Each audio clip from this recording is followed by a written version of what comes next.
Chelsea have just beaten AC Milan in pre-season in what was a very dominant display. But Xabi Alonso changed something that we haven't seen from Chelsea in pre-season so far. For the first time in pre-season, Chelsea actually started off with a back three, which was very, very interesting to see how we actually worked today. But let's talk about build-up especially, because obviously so far in pre-season, we've seen Chelsea build up in that 3-2 shape, with normally Hato playing left-back, tucking inside to make that back three. But today was a bit different because Hato, like I said, was actually in the back three to start off with, which meant Palestra and Neto were the ones playing wing backs, and you did not see them in build-up at all. They were high and wide.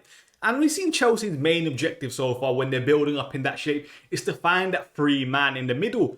And the free man that they're trying to find is Cole Palmer, because I've said it before and I'll say it again. Cole Palmer does not have a position in a way in that Chelsea side.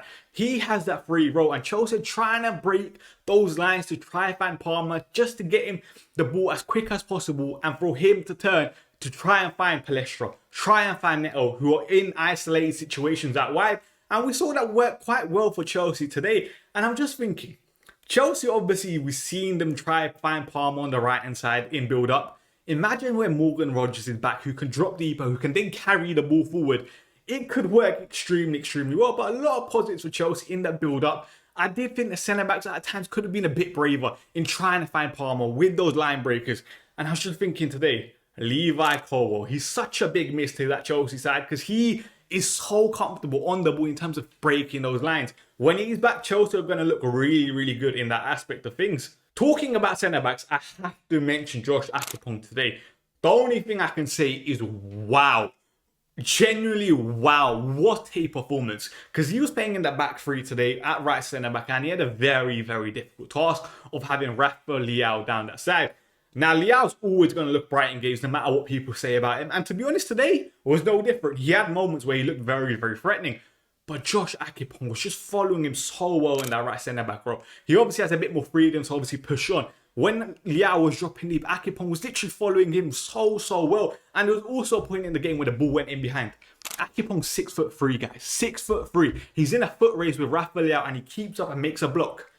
Guys, Chelsea have an incredible centre-back prospect in him. And it'll be a very interesting to see his development this season because in my personal opinion, that right centre-back role is perfect for him in a back three. But then where does Reece James come into the side and where does he play? Could it be right centre-back? Could it be midfield? Could it be wing-back? It will be very, very interesting to see. But Josh Akpong, Chelsea cannot let him go. I know there's been rumours about him potentially leaving. They have to do everything in their powers because he is incredible. And to be honest, the entire back three for Chelsea looked very, very comfortable. I have to give a shout out to Fofana. I thought he had a very, very good game in that central centre-back role. I know he's got a lot of hate from Chelsea fans at times. Injuries haven't helped. But today, extremely, extremely dominant in terms of his performance. Now, let's talk about the wing-backs. As we know, they're very, very important when you play a back three formation. Palestra played on the left-hand side, which was quite interesting in terms of a right footer playing on the left-hand side. And you guys have known, you've watched the last couple of videos, I praised him quite a lot. I've been very, very impressed with Palestra. But today, he had a different sort of challenge. And I thought he actually done very, very well going forward, especially considering the fact he's right footer playing on the left. There was times where he even went down the left-hand side and I was like, wow, Palestra, you have that in your game as well. That gives Xabi Alonso obviously something to think about and a bit more flexibility because obviously I expect them to still play on the right-hand side. But then again, you never know with Chelsea and Xabi Alonso because we have seen managers in the past use the opposite foot players at wing-back. And next to it as well. Now, I really, really wanted to see how Neto would do at wing-back. And I thought at times going forward, like we know with Neto, he can be frustrating. But when we saw the delivery today for the João Pedro goal, that was top work. Defensively, we know Neto works hard. I would say one thing. There was a point the ball went over. He's obviously now in the final line playing in the back five. He's footwork in terms of the way he was backtracking to try and win the header had to improve. But obviously, I expect attacking player playing that deep to have frailties in the game. It's only natural. You're having Neto in the side for what he can do in terms of carrying the ball, getting forward in that wing-back role. From a defensive point of view, like I said before, small things that he can kind of tweak. But let's see how he does it going forward for Chelsea. I do think at times though Chelsea, especially in the first half, looked a bit, let's say, weak in the final third in terms of the combination could have been slightly quicker. That's something I did want to see from Xabi Alonso and Chelsea going forward now. But all in all, very, very good performance. I do think Welbeck kind of looks off it. Now, obviously, Jackson came on today. He looked a lot sharper. He looked a lot brighter. Looked a bit more, let's say, ready for the start of the season. Danny Welbeck can't say the same thing right now.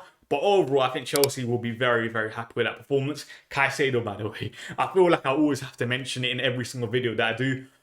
He's incredible. He's incredible. You're telling me today the guy scored a Trivela volley. Guys, what are we seeing here with Moises Caicedo? One of the best midfielders in the world, hands down. He's top. But all in all, very, very good performance from Chelsea. Very, very dominant. Let's see what the new season brings. And if you guys enjoyed this video, make sure you give it a like and subscribe to the channel.